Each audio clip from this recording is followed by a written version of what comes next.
Assalamualaikum warahmatullahi wabarakatuh.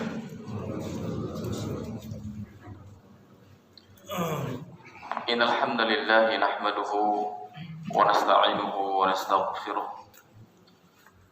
wa na'udzu billahi min shururi anfusina wa sayyiati a'malina. Man yahdihillahu fala mudilla lahu wa man yudlil fala hadiya lahu. Asyhadu an la ilaha illallah wahdahu la syarika lahu wa asyhadu anna Muhammadan abduhu wa rasuluh. Allahumma shalli wa sallim wa zid wa barik ala nabiyyina Muhammadin wa ala alihi wa ashabihi ajma'in. Amma ba'du, fa inna khairal hadithi kitabullah, khairul hadi Muhammadin sallallahu alaihi wasallam, wa syarrul umuri muhdatsatuha, fa inna kulla muhdatsatin bid'ah wa kulla bid'atin dhalalah wa kulla dhalalatin finnar. Ma'asyiral ikhwah, para jamaah sekalian yang dirahmati Allah Subhanahu wa taala, kembali kita bersyukur kepada Allah Subhanahu wa taala. Pada kesempatan baik ini kita berada di tanggal 28 Muharram 1443 Hijriah, bertepatan dengan tanggal 5 September 2021 di Ahad pertama ini pada subuh. Alhamdulillah, Allah Rabbul Alamin masih memberikan kita beragam macam nikmatnya, yang semua itu patut bagi kita untuk mensyukurinya. Dan kita harus menghadapi semua nikmat yang datang dari Allah Tabaraka wa Ta'ala dengan syukur kepadanya, yaitu dengan senantiasa melaksanakan peribadatan hanya kepada Allah Subhanahu wa taala. Karena hakikat syukur, kata para ulama, adalah ta'atul mun'im. Syukur itu adalah engkau mentaati Allah Subhanahu wa taala yang telah memberikan engkau nikmat. Kemudian yang kedua, salawat serta salam senantiasa kita tujukan kepada Rasulullah sallallahu alaihi wasallam sebagai seorang nabi dan seorang rasul utusan Allah Subhanahu wa taala, yang kita meyakini bahwasanya beliau adalah nabi dan rasul yang terakhir, suri teladan terbaik kita, yang kita beragama kepada Allah Subhanahu wa taala sampai Allah wafatkan kita dan berpindah di sisinya Subhanahu wa taala. Hadirin yang Allah cintai, pertemuan kita pada kali ini membahas tentang Khadijah radhiyallahu taala anha, istri Rasulullah sallallahu alaihi wasallam yang pertama, istri beliau dunia dan akhirat. Yang pembahasan terakhir kita terkait dengan Amul Huzn, tahun duka cita, dengan wafatnya Abu Talib, dan kemudian disusul dengan wafatnya istri beliau Khadijah bintu Khuwailid radhiyallahu taala anha. Dan ini sangat memukul Rasulullah sallallahu alaihi wasallam. Dan ini ujian hebat dari Allah Subhanahu wa taala. Karena memang tidak ada ujian yang paling besar kecuali ujian diterima oleh para nabi dan rasul. Ketika Rasulullah sallallahu alaihi wasallam ditanya, "Ya Rasulullah, siapakah manusia yang paling berat ujiannya?" Maka Nabi mengatakan alaihi salatu wasalam, "Al-anbiya, tsumma al-amthal fal-amthal." Yaitu para nabi, kemudian orang-orang yang semisal dengan mereka, yang semisalnya, dan seterusnya. Oleh karena itu, kalau sekiranya Nabi sallallahu alaihi wasallam itu adalah orang yang paling berat ujiannya, maka ujian tersebut dialami Rasulullah sallallahu alaihi wasallam di awal-awal dakwah beliau. Bahkan setiap harinya Allah Subhanahu wa taala menguji Rasulullah sallallahu alaihi wasallam. Hanya satu, kata para ulama, ujian yang tidak dihadapi Nabi alaihi salatu wasallam, ini berupa ujian fisik. Beliau merupakan orang yang sosok fisiknya sangat sempurna. Kalau beliau diuji tentang masalah harta, beliau merasakan kemiskinan yang luar biasa. Kalau diuji tentang anak, beliau anak yang meninggal dunia kecuali satu, Fatimah. Setelah itu pun Fatimah meninggal dunia. Dan seterusnya. Maka tidak ada ujian yang dirasakan oleh umat manusia atau kaum muslimin secara khusus, maka Nabi Muhammad SAW adalah sosok orang yang paling berat ujiannya. Apalagi saat beliau mengemban dakwah ini kepada Allah Subhanahu wa taala, di saat membutuhkan sosok orang yang membantu dakwah beliau alaihi salatu wassalam, maka Allah mengambil dua orang. Ini pertama paman beliau Abu Thalib dan istri tercinta beliau Khadijah bintu Khuwailid radhiyallahu taala anha. Hadirin yang Allah cintai, kita akan bahas terkait Khadijah. Karena pada pertemuan yang lalu saya telah membahas tentang bagaimana pernikahan Nabi dan Khadijah dengan singkat. Kemudian kita akan bahas lebih rinci. Ya, dan kita ambil faedah dari sebagian dari apa yang disebutkan para ulama di sela-sela kajian kita. Yang pertama, hadirin yang Allah cintai, nama lengkap Khadijah. Ya, kita harus tahu sebagai ibunda kaum muslimin yang pertama kali, ibunda orang-orang yang beriman, Khadijah bintu Khuwailid radhiyallahu taala anha. Nama lengkapnya adalah Khadijah bintu Khuwailid bin As'ad bin Abdul Uzza bin Qusay bin Kilab. Ya, saya ulangi, Khadijah nama lengkapnya Khadijah bintu Khuwailid bin As'ad bin Abdul Uzza bin Qusay bin Kilab. Nasab beliau ini radhiyallahu anha bertemu dengan nasab Nabi sampai ke Qusay bin Kilab. Ya, dan nasab Nabi Muhammad SAW adalah Muhammad bin Abdullah bin Abdul Muttalib bin Hashim bin Abdul Manaf bin Qusay bin Kilab.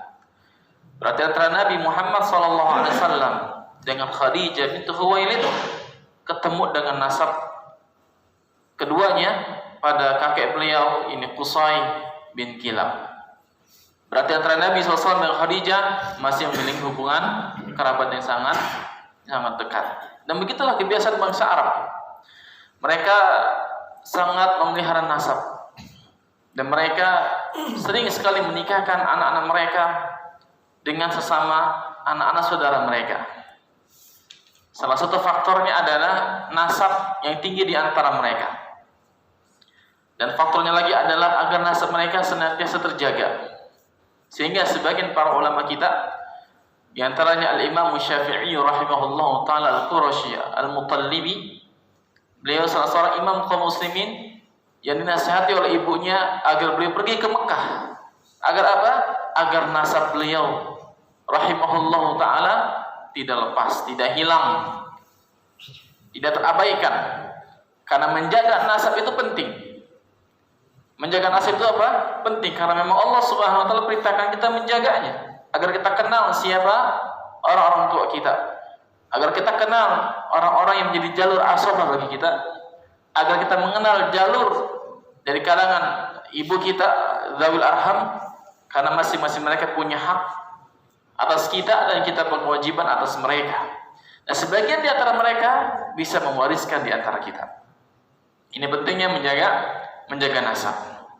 Dan dari sini, ikhwan a'azani Allah wa iyyakum, ternyata kakek Nabi, ini Abdi Manaf atau Abdul Manaf, merupakan saudara dengan Abdul Uzza dari pihak Khadijah radhiyallahu taala anha dan juga Abdul Syams.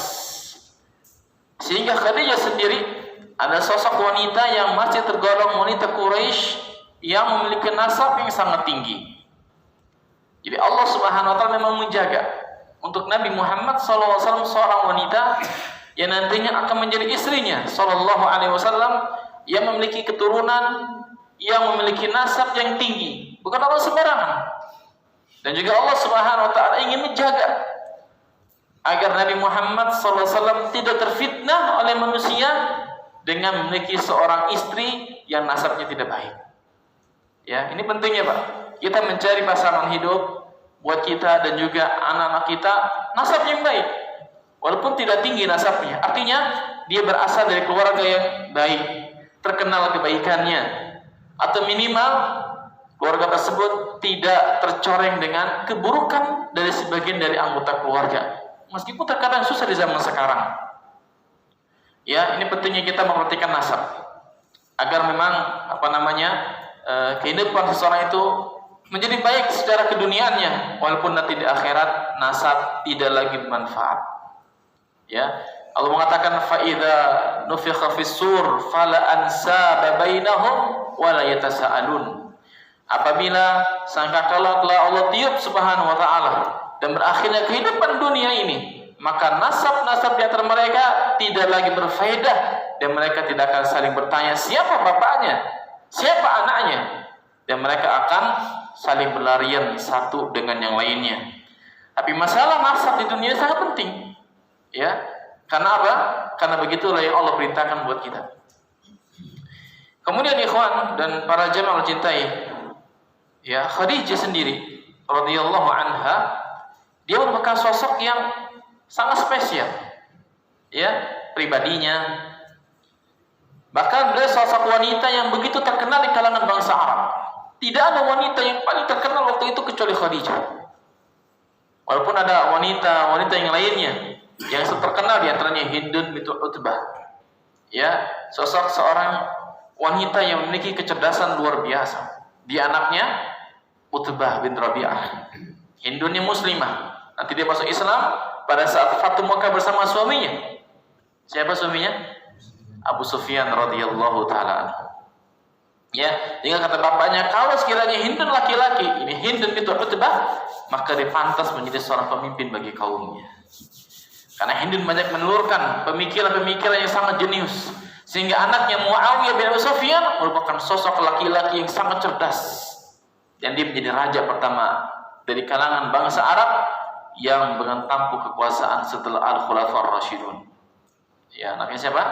Muawiyah bin Abi Sufyan radhiyallahu taala. Ya, dan Khadijah jamaah Allah cintai memiliki gelar di kalangan masyarakatnya. Gelar yang sangat terkenal waktu itu adalah Khadijah disebut sebagai wanita tahirah, wanita yang suci, wanita yang bersih, bersih dari berbagai macam keburukan, dari adat-adat jahiliyah, dari perangai-perangai busuknya jahiliyah. Khadijah tidak pernah berzina. Khadijah tidak pernah gonta-ganti laki-laki pada masanya.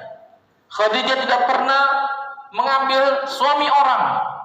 Ya, karena dulu banyak wanita yang suka mengambil suami orang. Kalau suaminya itu gagah, suaminya itu tampan, suaminya pemimpin bagi kaumnya, maka sebagian orang itu mengirim sebagian anak-anak gadisnya untuk ditiduri bersama laki-laki tersebut, sehingga menjadi pasangannya, walaupun pasangannya haram. Nanti kalau dia sampai hamil, maka dia bangga memiliki anak keturunan seorang yang mulia, padahal dengan jalur yang haram, zina waliyadzubillah. Khadijah nggak demikian, radhiyallahu taala anha.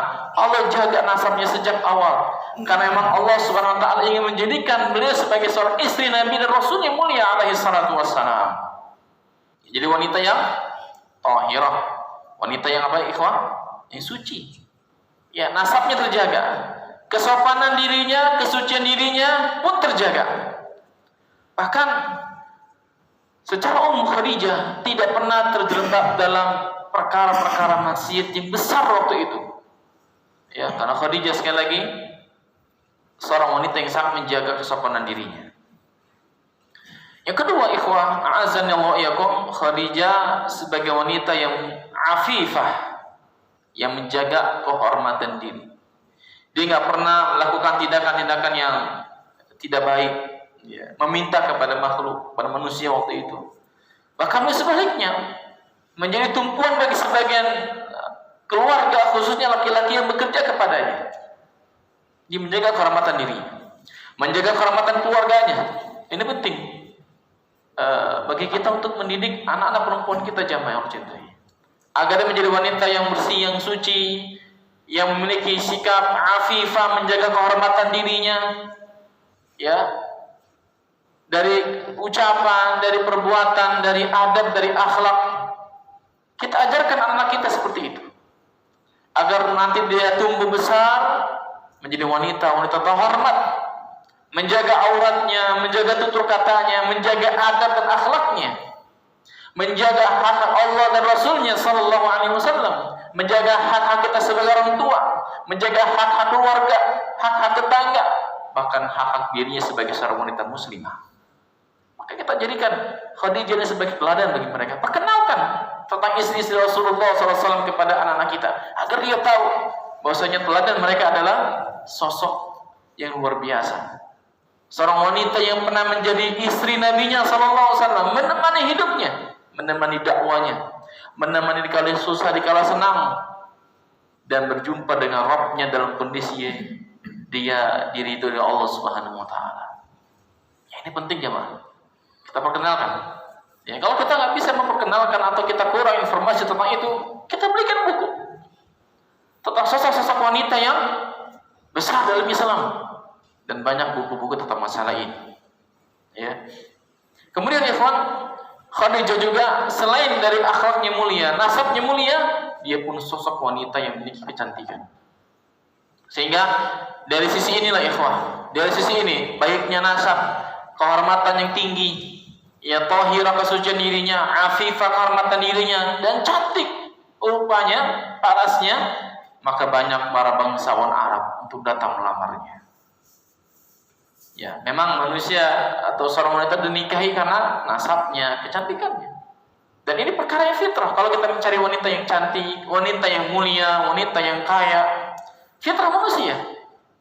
Ya, cuman pertimbangan Islam yang paling tinggi adalah agama dan adabnya serta akhlaknya.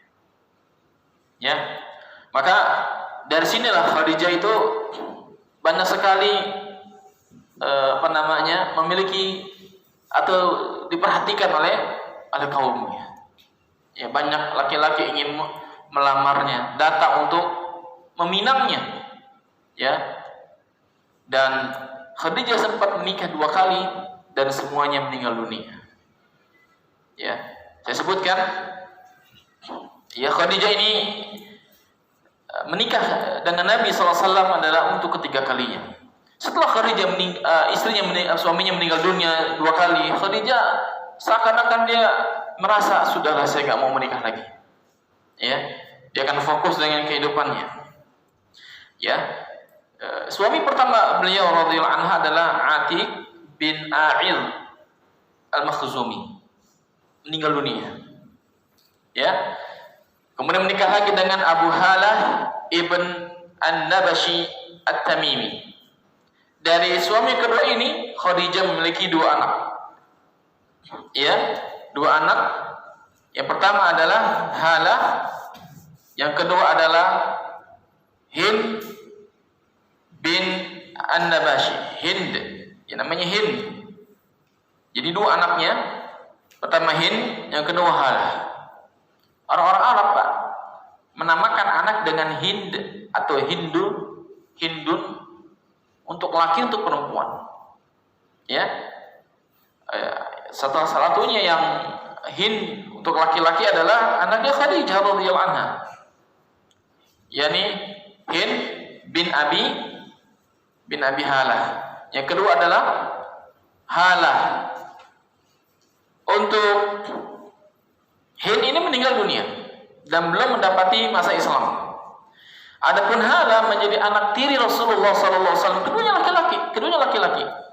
Ya, keduanya laki-laki. Dan Halah mendapati masa Islam dan masuk ke dalam Islam bersama ibunya pada pertama kali muncul cahaya Islam dari Allah Subhanahu wa taala.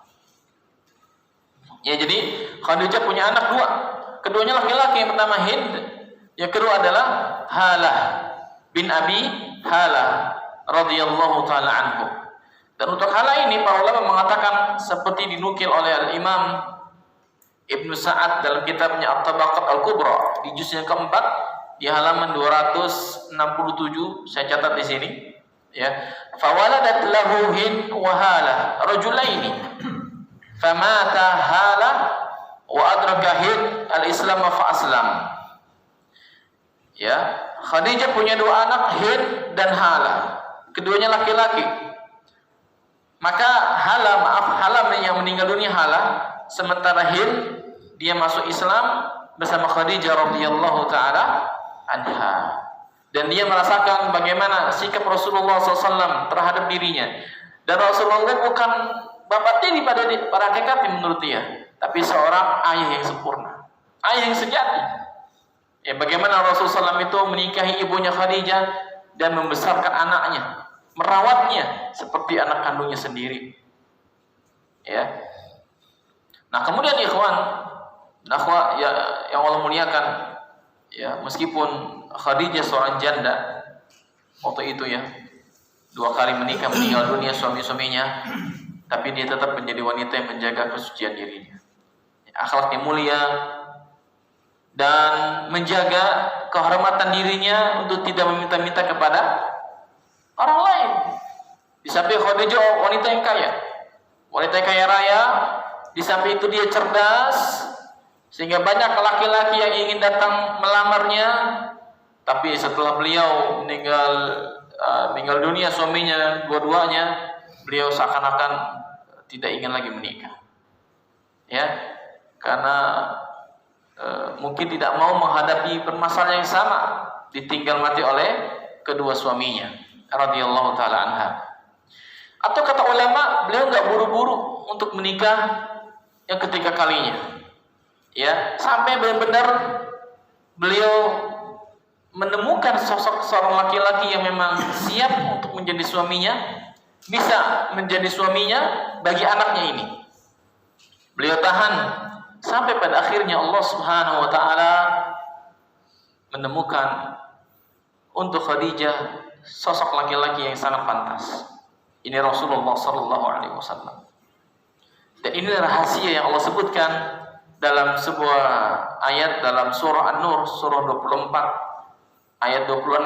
Allah berfirman Subhanahu wa taala, al-khabithat lil khabithin wal khabithuna lil khabithat wat thayyibat lit thayyibin wat thayyibuna lit thayyibat ulaika mubarrauna mimma yaqulun lahum maghfiratun wa rizqun karim.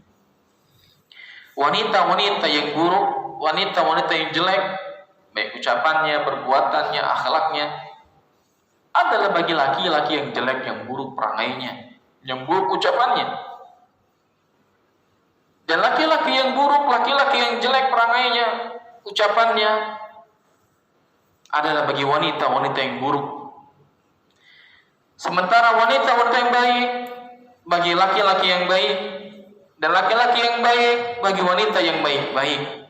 Mereka itulah orang-orang yang bebas dari segala tuduhan keburukan, dari apa yang dikatakan oleh mereka-mereka yang menuduh. Bagi mereka ampunan dari Allah Subhanahu wa taala dan rezeki yang mulia berupa syurga dan ampunan. Ayat ini secara khusus turun untuk Aisyah radhiyallahu taala anha. Ya, secara khusus. Dalam ayat ini Allah Subhanahu wa taala ingin kembali membersihkan nama Rasulullah SAW, membersihkan nama Aisyah radhiyallahu taala anha, bahwasanya enggak pantas bagi Nabi untuk menikahi sosok wanita yang buruk. Kalau sekiranya Aisyah itu buruk, maka Allah tidak akan menikahkan Nabi dengan Aisyah. Ya. Kenapa? Karena ayat ini menegaskan wanita yang buruk bagi laki-laki yang buruk, laki-laki yang buruk bagi wanita yang buruk. Wanita yang baik-baik untuk laki-laki yang baik-baik. Begitupun laki-laki yang baik-baik buat wanita yang baik-baik. Kalau sekiranya Aisyah ini akan melakukan perbuatan yang tidak senonoh kepada Nabi SAW, tentu Allah tidak akan menikahkan Aisyah dengan Nabi SAW. Dan ayat ini secara umum juga bagi istri-istri Nabi SAW. Maka semua istri Nabi adalah sosok wanita yang baik, sosok wanita yang terpuji, sosok wanita yang bersih, sosok wanita yang Allah angkat derajatnya dunia akhirat. Maka nggak pantas kita menuduh ummahatul mukminin, khususnya Aisyah, dengan tuduhan-tuduhan yang keji. Nanti kita akan lihat jemaah, bagaimana Aisyah cemburunya luar biasa kepada Khadijah. Meski demikian Aisyah bersikap adil dan insaf. Bagaimana Aisyah mengetahui Nabi Muhammad SAW suaminya sangat mencintai Khadijah, memujinya habis di depannya. Padahal Khadijah telah meninggal dunia dan Aisyah mengatakan, apakah engkau menyebut wanita yang telah dikubur, wanita yang gusinya telah merah? Maksudnya apa? Sudah ompong. Ini masih ada saya ya Rasulullah, saya masih hidup, saya wanita gadis cantik. Kenapa kau sebut dia, kau nggak sebut aku? Rasulullah SAW menjelaskan, Aisyah ngomong kayak gini salah. Ya, seakan-akan Aisyah mencela Khadijah, maka Nabi SAW salah, enggak seperti itu. Siapa yang bisa berlaku seperti Khadijah? Di saat semuanya kufur kepada saya, Khadijah beriman kepada saya. Di saat manusia menahan hartanya, Khadijah melimpahkan harta buat saya. Di saat para wanita, istri-istriku tidak bisa memberikan anak, Khadijah ngasih saya anak. Lihat bagaimana, tapi Aisyah tetap insaf. Bagaimana sifat cemburunya? tapi dia tetap meriwayatkan hadis ini dan menyampaikannya kepada umat.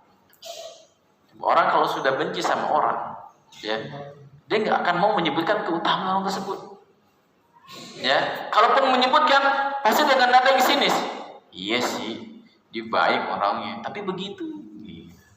Suka namanya, suka ada cibiran. Tapi Aisyah radhiyallahu anha, Aisyah menyebutkan, dan ini wajar Pak. Nabi istrinya berapa? 9. Ya, 9. Tapi Aisyah masih saja cemburu kepada wanita yang telah meninggal dunia. Kenapa? Karena Nabi sering menyebut kebaikannya, menyebut keutamaannya, menyebut namanya. Bahkan ketika datang saudara dari Khadijah radhiyallahu anha datang dan suaranya sama dengan suara Khadijah, Nabi sebutkan Allahumma hala, ya Allah ini hala saudaranya Khadijah. Maka Aisyah pun cemburu. Engkau sebut nama dia. Wajar gak? Coba misalnya antum menyebut nama wanita lain dan istri antum. Gimana istri antum reaksinya? Ya, pasti marah. Wajar kan? Wajar. Ya. Yang nggak wajar gimana? Ya kita bercanda dengan istri kita sebut nama wanita lain, kita sebut keutamaannya, dan ini bisa menjatuhkan istri kita di depan kita. Ini nggak wajar, ini menyakiti hati, ini nggak boleh. Ya. Tapi Nabi menyebut Khadijah wajar karena istrinya punya keutamaan besar, sampai Aisyah waktu itu pun cemburu luar biasa. Nanti saya bacakan hadisnya. Insyaallah. Ya, nah ini ikhwan, a'azani wa iyyakum. Maka ketika Khadijah mengetahui sosok Nabi Muhammad SAW, maka dengan kecerdasannya mulailah ya Khadijah itu memperdagangkan barangannya untuk diperjualbelikan dengan sistem mudharabah kepada Rasulullah SAW. Ya, telah datang riwayat atau cerita kisah tentang Nabi Muhammad kepada beliau, sampailah sosok wanita, seorang pemuda yang sangat terpuji ini, yang amanah, ya, dari keluarga yang baik-baik, ternyata masih memiliki hubungan nasab dengan Khadijah radhiyallahu anha, tapi Khadijah tidak tergesa-gesa. Ya, dan ini penting Pak, memiliki sifat al-anat. Apa al-anat? Tidak terburu-buru. Dan ini dua sifat yang Allah cintai. Dalam hadis Asyad radhiyallahu taala an, Nabi mengatakan sallallahu alaihi wasallam, wahai Asyad, inna fika khaslataini tuhibbuhum Allah wa rasuluh. Sesungguhnya engkau punya dua sifat yang sifat tersebut dicintai Allah dan Rasulnya. Apa itu ya Rasulullah? Al-hilm wal ana. Bijaksana, cerdas, dan bersikap tenang, gak terburu-buru. Nah, seorang yang baik, dia akan memilih kebaikan buat dirinya dengan matang, nggak terburu-buru, nggak istijal, nggak tergesa-gesa. Inilah yang dilakukan oleh Khadijah. Ya, ketika itu Khadijah punya seorang pelayan, namanya siapa? Namanya Maisarah. Maisarah laki-laki perempuan? Laki-laki, di sini jadi perempuan. Ya. Firdaus itu laki perempuan? Perempuan. Iya, tapi di sini jadi laki-laki. Terbalik. Karena kita suka yang terbalik. Ya. Dikasih surga maunya neraka, dikasih jalan yang hak maunya gini aja lah, yang penting enak. Iya kan? Orang Maisarah laki-laki Pak, jadi dia sama Rasulullah jalan perempuan nih. Maisarah laki-laki, ini ikhwan bukan akhwat, laki-laki. Dan ini pembantunya Khadijah. Coba engkau jalan sama Muhammad, perhatikan bagaimana dia berdagang, bagaimana dia makan, bagaimana dia tidur, bagaimana dia duduk, bagaimana dia berkata, bagaimana berjual beli. Perhatikan baik-baik.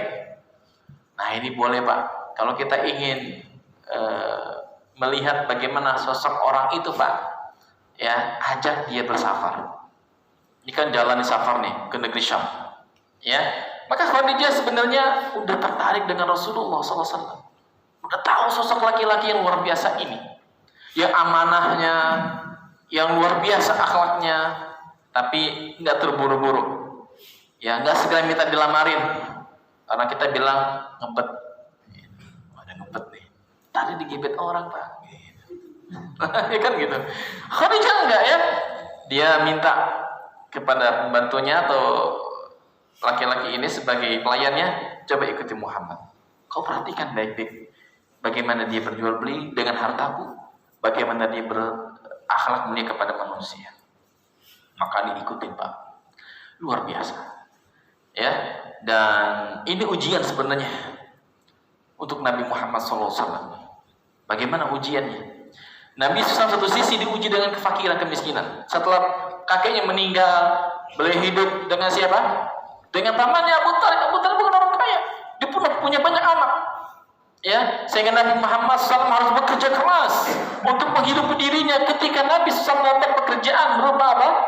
Mengembala kambing, usianya masih belasan. Beliau berikan upahnya itu kepada sang paman, karena beliau hidup bersama pamannya. Ya, sallallahu alaihi wa ala alihi wasallam. Ya, ujian luar biasa. Maka datanglah pintu dari Allah Subhanahu wa taala untuk memperbaiki sisi kehidupan ekonomi Nabi sallallahu alaihi wasallam. Menunjukkan Allah ingin menjaga nabinya dari minta-minta kepada makhluk, minta kepada manusia. Laki-laki, enggak boleh kita begini kepada manusia. Kita jaga air mata kita. Ya, enggak boleh kita begini sama manusia. Nabi Muhammad walaupun diuji dengan kemiskinan, Allah ingin jaga beliau agar enggak begini kepada manusia.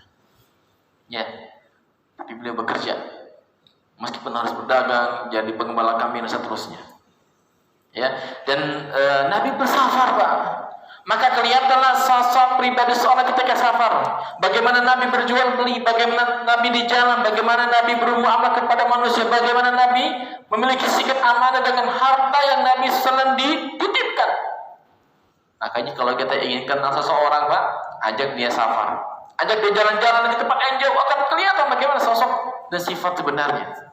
Sehingga ketika Umar ya memberikan persaksian, mendapatkan persaksian dari seseorang, Umar berkata kepada orang ini, ya, dalam sebuah riwayat disebutkan oleh Sulaiman bin Harb, syahida rajulun 'inda Umar bin Khattab radhiyallahu anhu faqala lahu Umar, inni lastu a'rifuka wa la yadurruka anni la a'rifuka.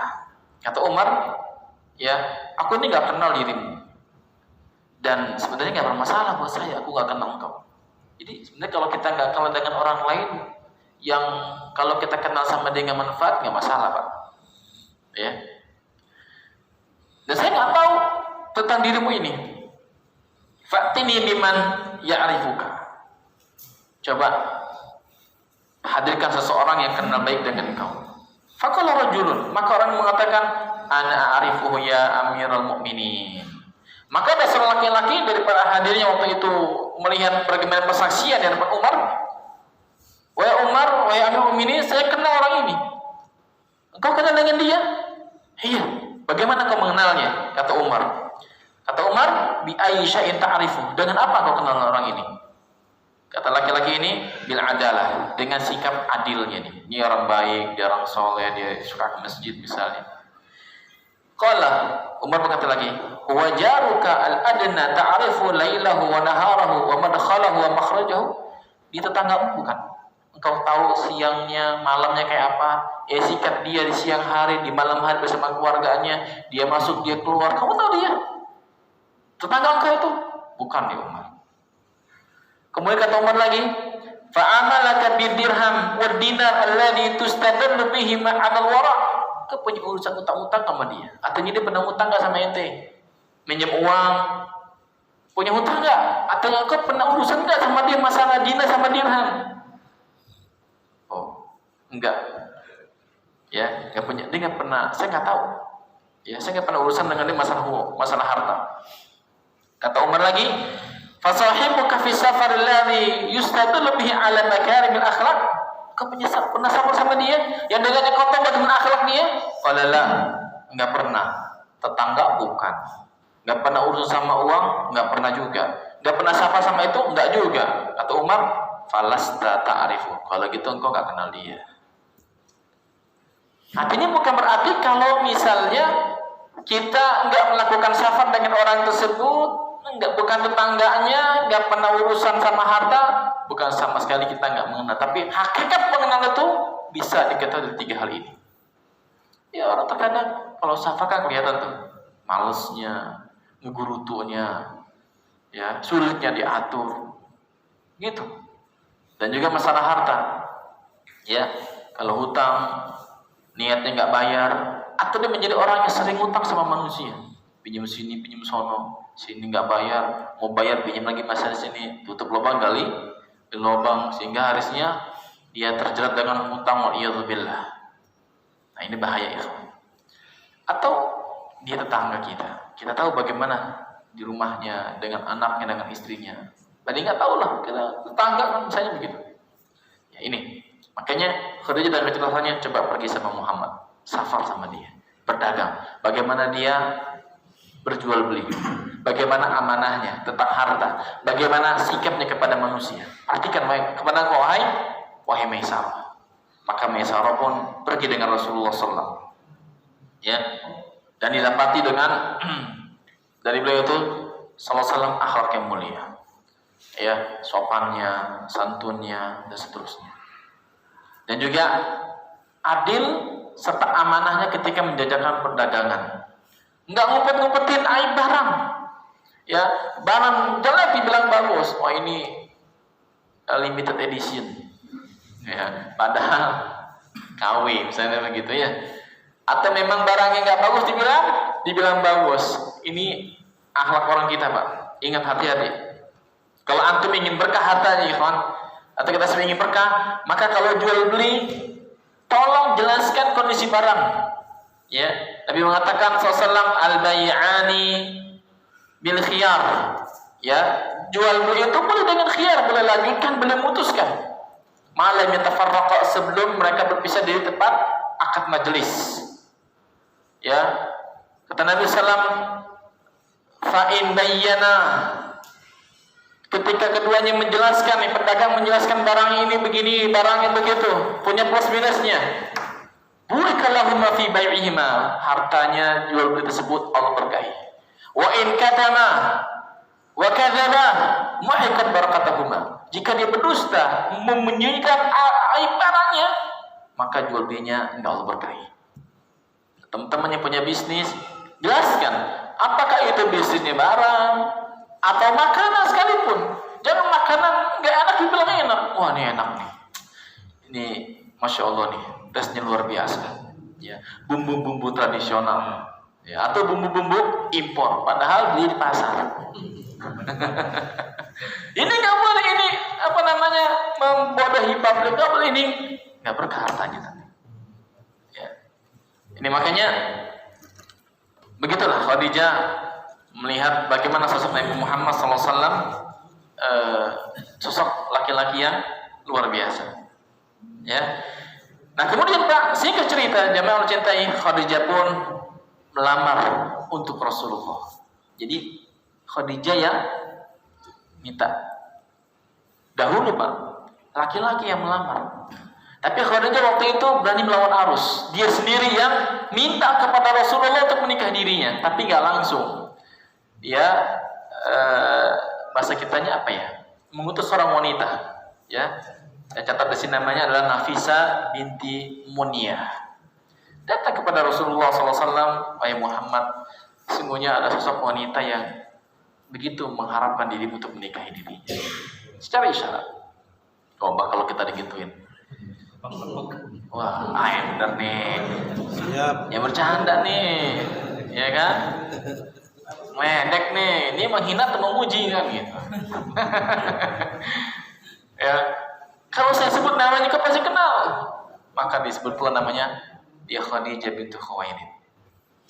Kamu gak usah buru-buru, kamu pikirkan dulu matang-matang wahai Muhammad. Rasulullah dia seperti itu kan, jadi aduh terima enggak. Kalau antum gimana? Sikat gitu kan. Kalau kita kan begitu. Kapan lagi ya ketiban apa namanya? Duren gitu kan. Bonyok antum. Ya.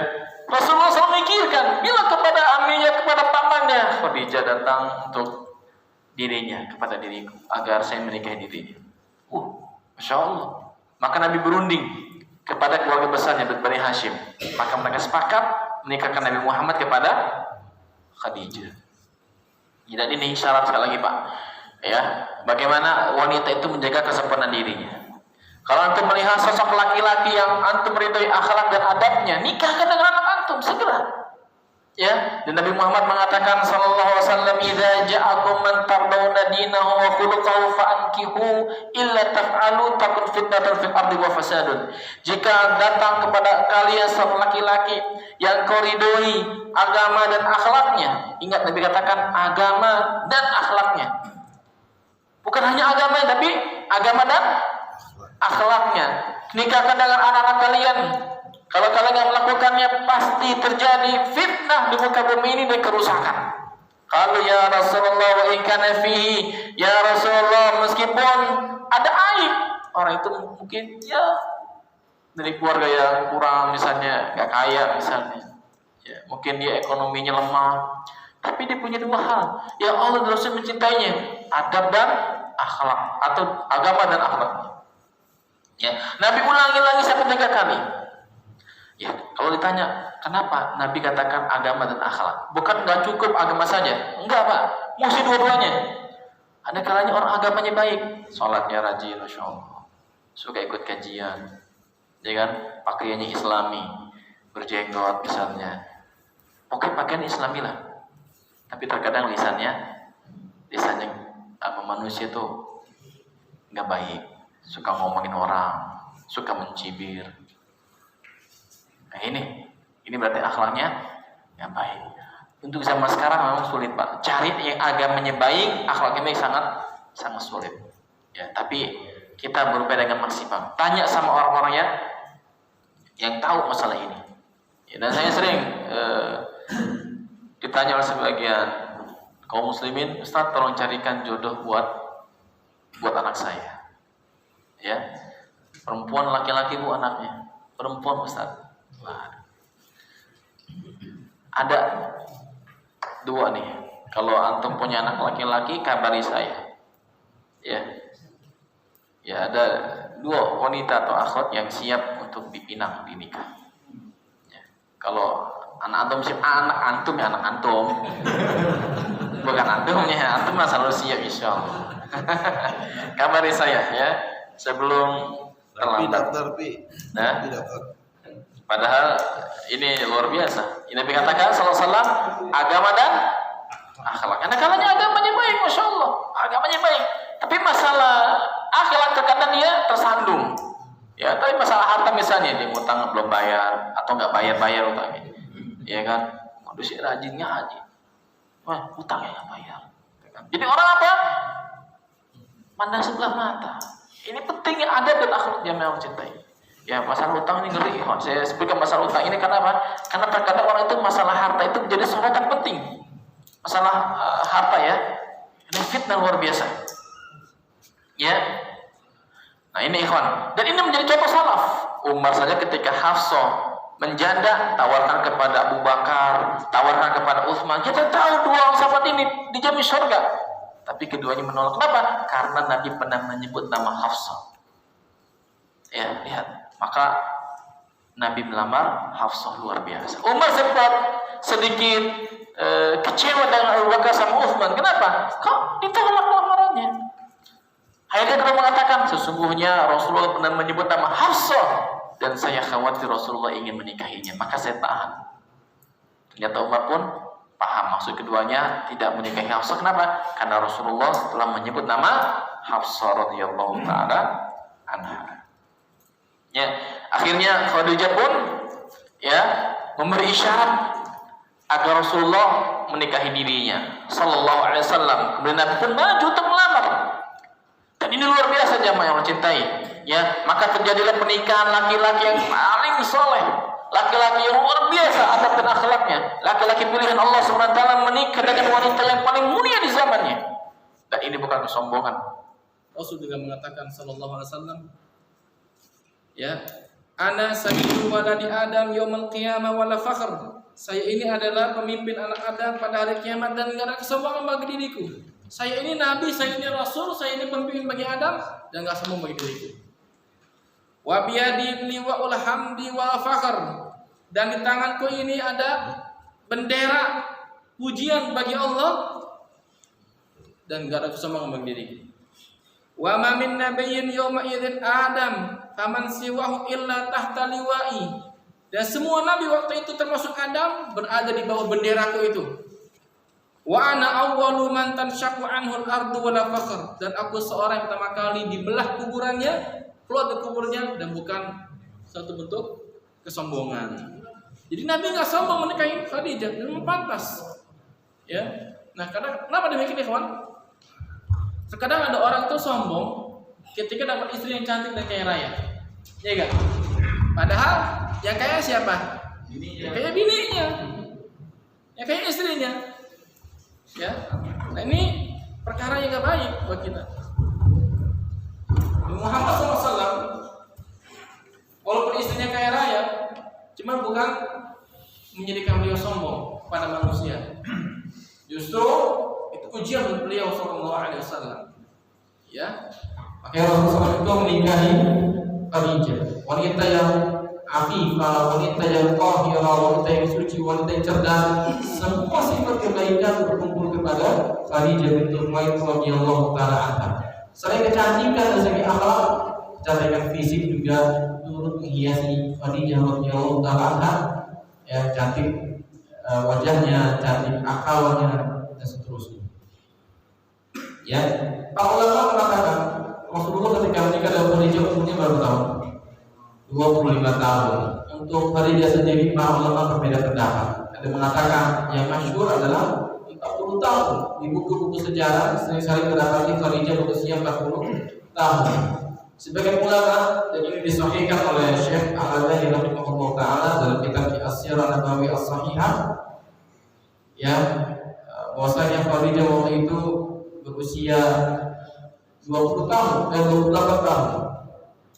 Pendapat kedua mengatakan Khadijah menikah dengan Nabi SAW berusia 28 tahun. Dan ini pun disemakan oleh para ulama dalam kitab tafsir, di antaranya Sirah Ibnu Hisham yang merupakan ringkasan dari kitab Sirah Ibnu Ishaq rahimahullah taala. Al-Qur'an terjadi khilaf ulama berapa usia Khadijah waktu itu ketika menikah dengan Rasulullah sallallahu alaihi wasallam. Yang mengatakan Khadijah nikah berusia 20 tahun, 28 tahun bersama Nabi SAW, ya, maka ini kemungkinan bisa.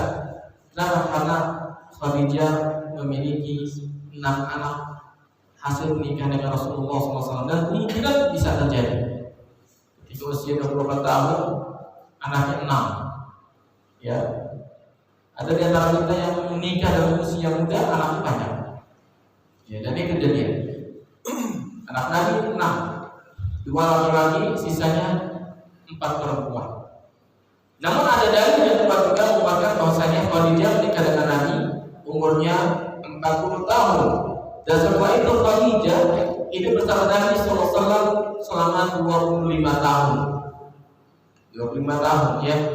Berarti Khadijah meninggal dunia kurang lebih umurnya 65 tahun.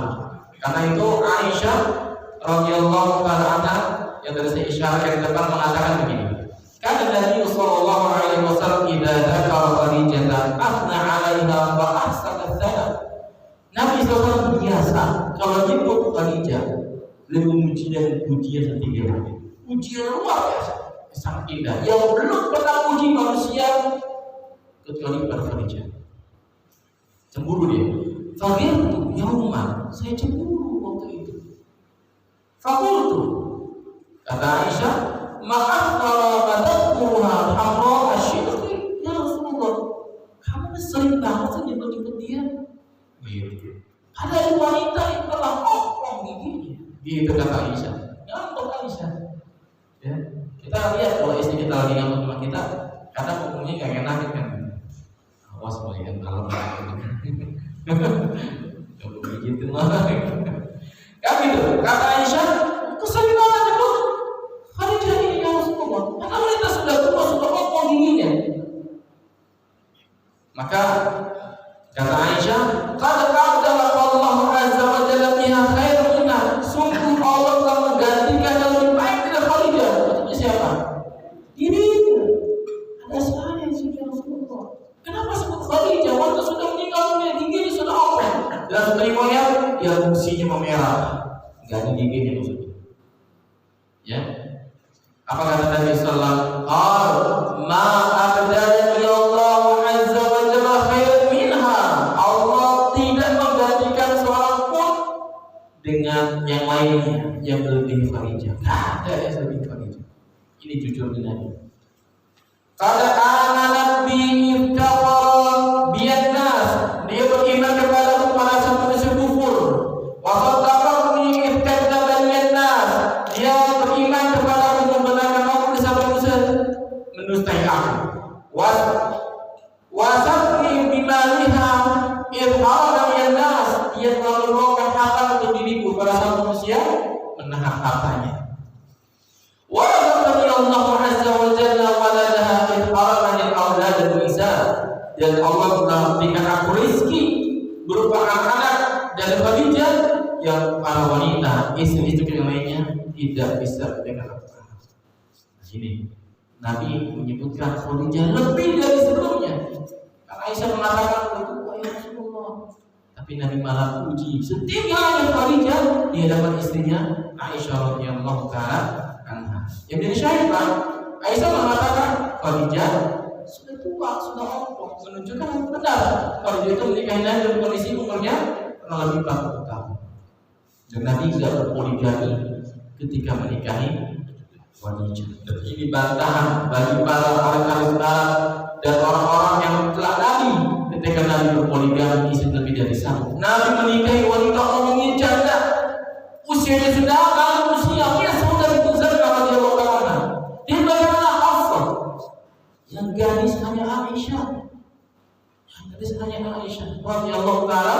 Karena kalau Nabi merupakan orang yang haus syahwatnya, maka Nabi akan pilih wanita-wanita yang masih gadis, yang kaya raya, yang cantik. Tapi Nabi pilihnya Khadijah. Janda. Dan Nabi pun menikah Khadijah bukan karena hartanya. Khadijah datang sendiri kepada Nabi minta harta, minta pendidikan. Biasa. Ya. Ini bagaimana Aisyah cemburu kepada Khadijah. Dan perkataan Aisyah ini Pak menunjukkan bahwasanya Khadijah meninggal dunia dalam kondisi sudah tua. Pelajaran lagi buat kita, ya. Ini menunjukkan bahwasanya bahagianya seorang itu Pak ketika memperoleh istri yang soleh. Adapun yang lainnya adalah tambahan seperti kecantikan, seperti harta, itu tambahan dari Allah SWT. Tapi hakikat yang membuat kita bahagia adalah bagaimana istri kita menjadi wanita yang soleh. Nah ini pendidikan kepada keluarga para istri-istri kita. Ya, dan ini menunjukkan Pak bahwasanya yang penting lagi Pak, ya, dalam dunia dakwah itu pentingnya seorang ahli ilmu itu disokong oleh orang-orang kaya. Jalan bareng antara ahli ilmu dengan mereka yang memiliki kaya. Dan ini hikmah. Kenapa Allah Subhanahu wa taala menikahkan Nabi dengan Khadijah? Nabi ini miskin Pak. Nabi berdoa kepada Allah untuk sokongan dana. Sehingga Nabi SAW itu berdoa dibantu oleh sahabat dengan dananya. Abu Bakar As-Siddiq ketika Bilal bin Rabah diazab oleh tuannya Umayyah bin Khalaf, diazab, disiksa, hampir Nabi dibeli oleh Abu Bakar As-Siddiq. Nabi tidak bisa membelinya. Lalu dimerdekakan oleh Allah SWT. Maka Abu Bakar As-Siddiq meratai. Begitu pun Khadijah, semua hartanya diberikan budak berjalan Allah Subhanahu. Biar Nabi fokus, biar Nabi konsentrasi dalam kepada Allah, biar anak-anaknya diurus Khadijah. Kamu gak usah mikirin anak-anak saya diurus. Coba kalau kita ya lagi serang dan istrinya kadang takut ya. Dalam ajarlah, sedakwalah, dagangannya dagang. Banyak berat. Akhirnya Khadijah itu membantu. Ya, nah kalau orang seperti ini kita boleh hasad Pak. Dan ahli ilmu yang mengamalkan ilmunya dengan orang kaya, ahli kaya dalam jalan Allah SWT. Nabi katakan bersama, la hasada illa fitnatain, rajulun atahu Allahu malan, fasulita ala halakatihi bil haqq, wa rajulun atahu Allahu hikmah, fahuwa yaqdi biha wa ya'allimuha. Enggak boleh hasad, enggak boleh iri hati kecuali kepada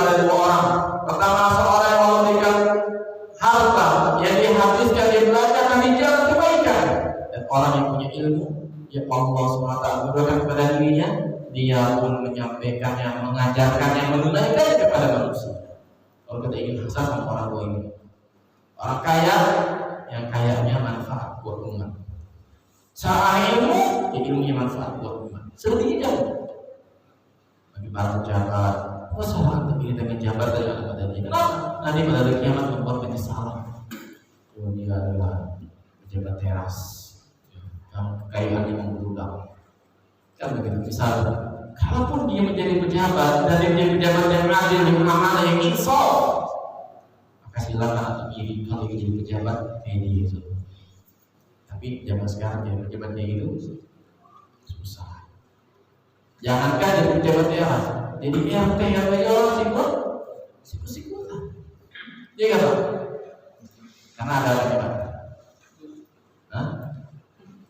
Ada apa Pak? Ada pertanggungjawabannya ya. Nah ini Pak, luar biasa Pak ya. Jadi itu hikmah karena Allah Subhanahu Wa Taala menikahkan Nabi dengan Khadijah yang kaya raya. Kenapa? Karena untuk sokongan dan Nabi sadar itu pentingnya ini, pentingnya orang kaya, orang yang punya harta itu memperhatikan dakwah. Penting demi Allah. Kenapa? Dia hartanya manfaat. Kalau nanti bisa berdoa dari kiamat, dihabiskan hartanya di jalan Allah Subhanahu Wa Taala. Itu memperingan hisab di jalan Allah Subhanahu Wa Taala. Kalau itu habis, hartanya habis buat dakwah di simpan di akhirat. Bukan buat makan, buat foya-foya. Ini penting.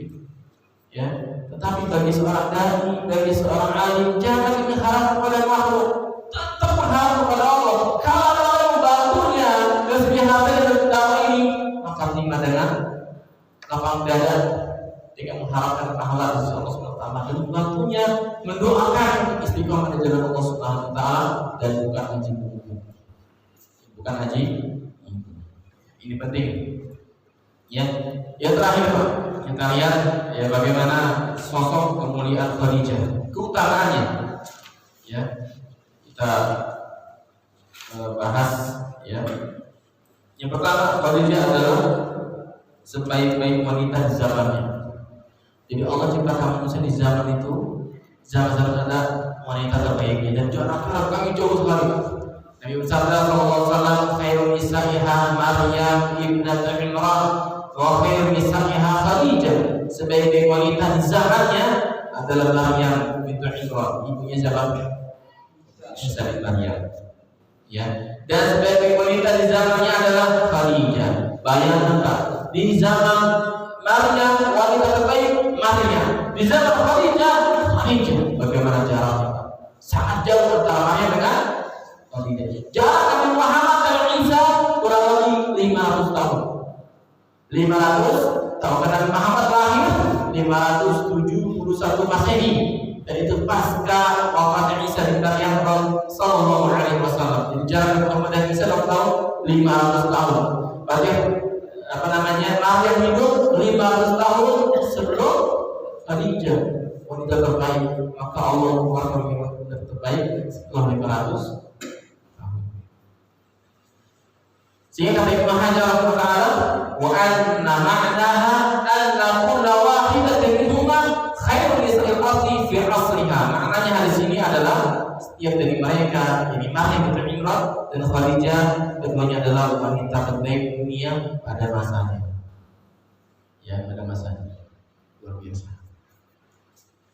Dan Allah memberikan hal lagi, Khadijah wanita terbaik di awal Islam. Di akhir Islam adalah siapa? Aisyah radhiyallahu taala anha. Kemudian dalam sebuah riwayat disebutkan Nabi SAW, khairun nisa'il alamin, sebaik-baik wanita di alam semesta ini Maryam bintu Imran, Maryam bin Imran, binti Imran. Wa Khadijah bintu Khuwailid, Khadijah bintu Khuwailid. Wa Fatimah bintu Muhammad, Fatimah bintu Muhammad sallallahu alaihi wasallam. Wa Asiyah imratu Fir'aun, dan Asiyah istrinya Fir'aun. Asiyah ya, bukan Aisyah. Asiyah istrinya Fir'aun. Yang kedua utamanya adalah Khadijah itu sering disebut oleh Rasulullah meskipun telah meninggal dunia, seperti tadi hadis Aisyah. Sering disebut. Sehingga Jibril sallallahu alaihi wasallam pernah turun kepada Rasulullah sebagaimana hadis Aisyah disebutkan ada Jibril ja'a suratiha. Ya, Jibril pernah menyampaikan salam dari Allah kepada Khadijah. Ya Rasulullah, ini Khadijah membawa makanan. Sampaikan salamku dan salam dari Allah untuk Khadijah tentang semua rumah nanti di akhirat yang tidak pernah ada sekolah yang bising. Kenapa?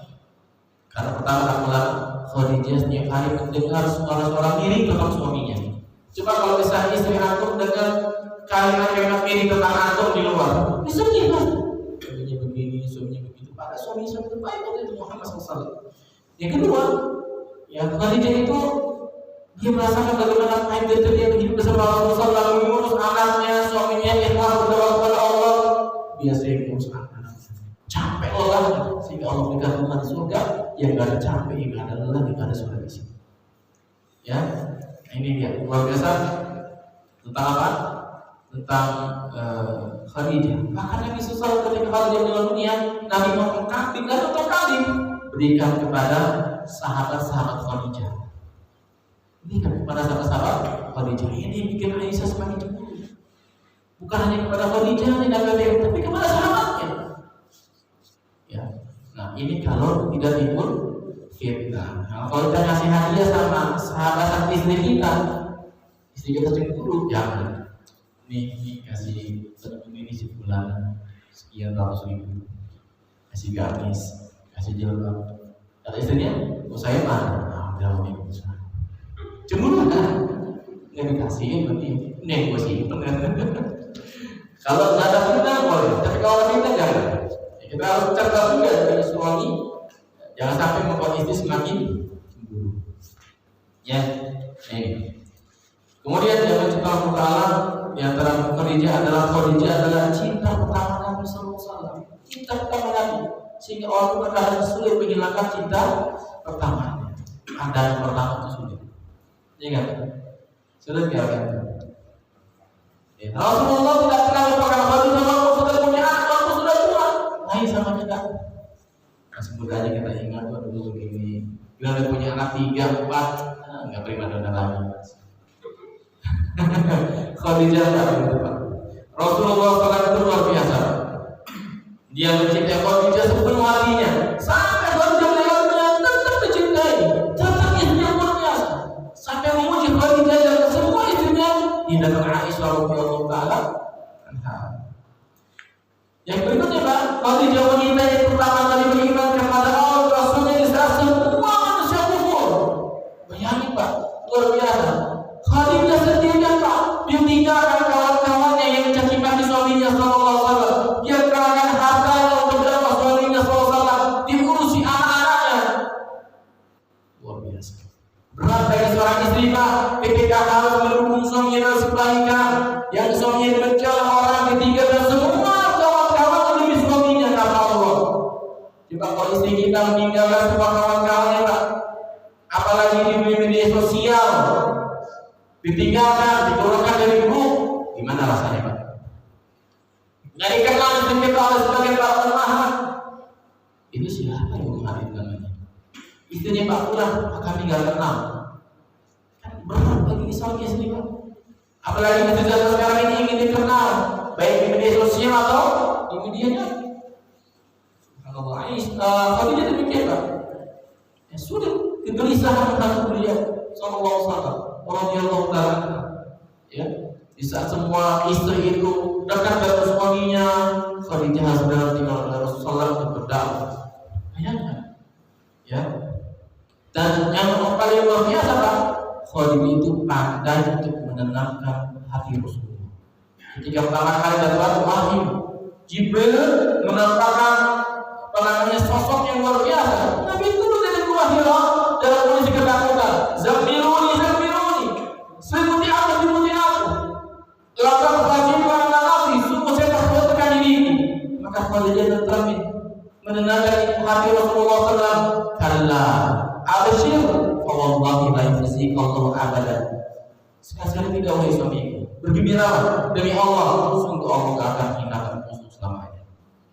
Fawallahi innaka la tasilur rahim, demi Allah kamu senantiasa menyambung silaturahim. Wa tasduqul hadits, berkata jujur. Wa tahmilul kalla, membuat orang yang susah. Wa taksibul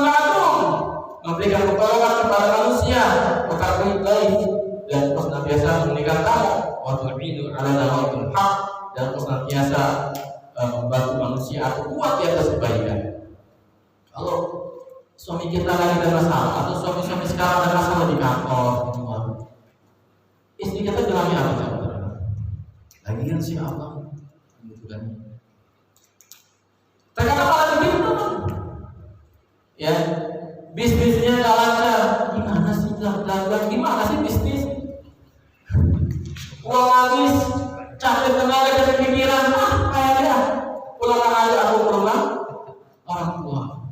Kata suaminya, ayo, mumpung. Khadijah membantu luar biasa. Ini sosok istri luar biasa. Ini penting Pak, seorang istri membantu suami dalam kebaikan dan menenang hati.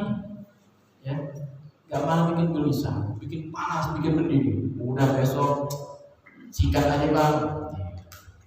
Ada seorang istri ketika suaminya pedagangnya laris, dia malah bikin bekerjasama dengan seorang ibu. Ini jadi saya dia sendiri, subhanallah. Biasa istri kayak ini. Ya. Dan yang terakhir Pak, Khadijah ini sosok wanita yang sangat taat kepada Allah Subhanahu wa taala Rasulnya.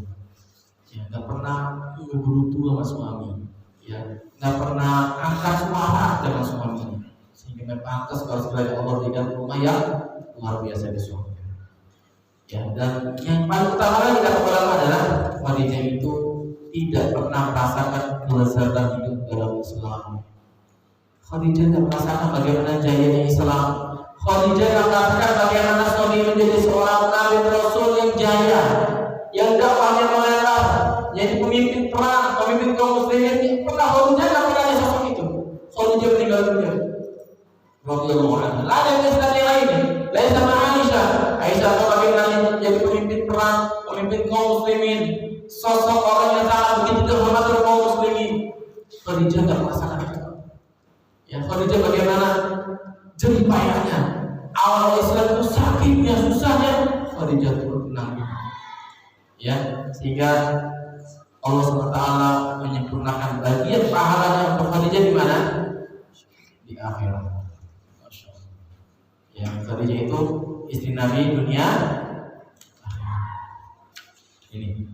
Karena itu Khadijah itu luar biasa. Sampai Nabi SAW aja mengenang bagaimana kalung Khadijah yang diberikan kepada Zainab anaknya radhiyallahu anha ketika suaminya Abu As tertangkap pada peperangan Badar. Semua orang keluar menebuskan dirinya. Maka Zainab mengirim kepada Rasulullah tebusan bagi suaminya berupa kalung Khadijah. Nabi sedih SAW.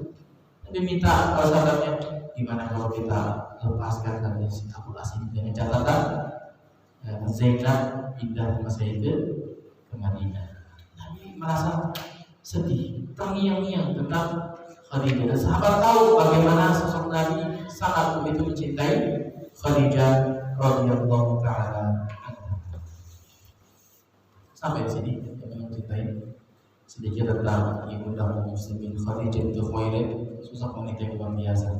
Wanita yang takwa, wanita yang bersih, wanita yang sopan, wanita yang alim, wanita yang kaya raya, namun tidak membuat dia menjadi wanita yang kufur kepada Allah SWT. Justru wanita yang pertama kali beriman kepada Allah dan Rasulnya radhiyallahu taala. Ada pertanyaan tak? Kalau nggak ada, saya cukupkan di sini.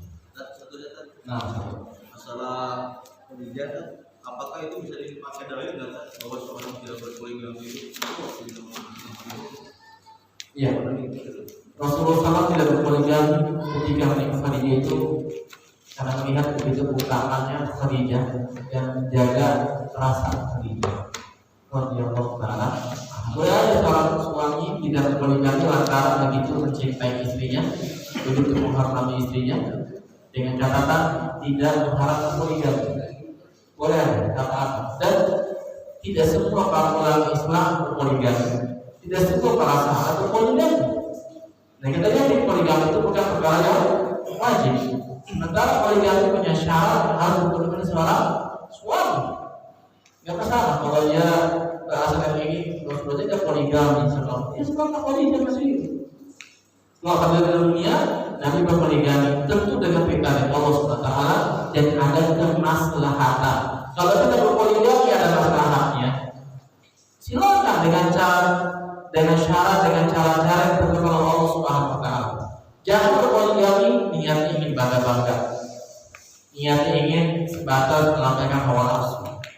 Niatnya ingin apa? Dibanggakan, dibilang menjalankan sunnah Nabi SAW. Karena banyak sunnah Nabi itu kita kerjakan. Ya, oleh karena itu Ikhwan, boleh saja orang yang berpoligami dengan alasan seperti alasannya Rasulullah Shallallahu Alaihi Wasallam. Kalau dia berpoligami, maka contoh Nabi Muhammad Shallallahu Alaihi Wasallam. Allah ya, jangan kita sakiti istri kita ya dengan nyebut poligami kita lalu kawin lagi. Jangan. Kalau itu jangan buktikan ucapan saudara. Itu yang pesan Anda. Kalau nggak jangan coba-coba nyakiti istri dengan seperti itu. Nada kan jaza min jinsil amal. Balasan dari jenis khawatir anak kita dilakukan demikian oleh seluruhnya nanti. Jangan lagi begitu kalau saya lagi. Jangan memainkan perasaan wanita. Ya, sehingga kata Nabi wanita itu seperti gelas-gelas kaca. Atau nggak bisa jaga baik-baik, jatuh dia cepat pecah. Nggak kayak kita kadang-kadang coba aja. Laki-laki hati lebih luas daripada lapangan bola. Ya kan? Cinta mana termasuk? Cinta tuh pada ibu antum, cinta tuh pada istri antum, kawan rumah, cinta kepada yang kedua. Ini kan juga lebih luas. Istri antum itu juga satu. Dia cinta sama antum, sehidup semati, masya Allah. Kalau dia sangat terus sama banyak. Ya, gitu. Kalau bisa, kalau nggak bisa, sudah. Ya, baik Ikhwan, sampai di sini kita sambung lagi suatu ta'ala. Kita akhir dengan doa untuk majelis. Subhanallahumma wa bihamdihi asyhadu an la ilaha illa anta astaghfiruka wa atubu ilaik. Assalamualaikum warahmatullahi wabarakatuh.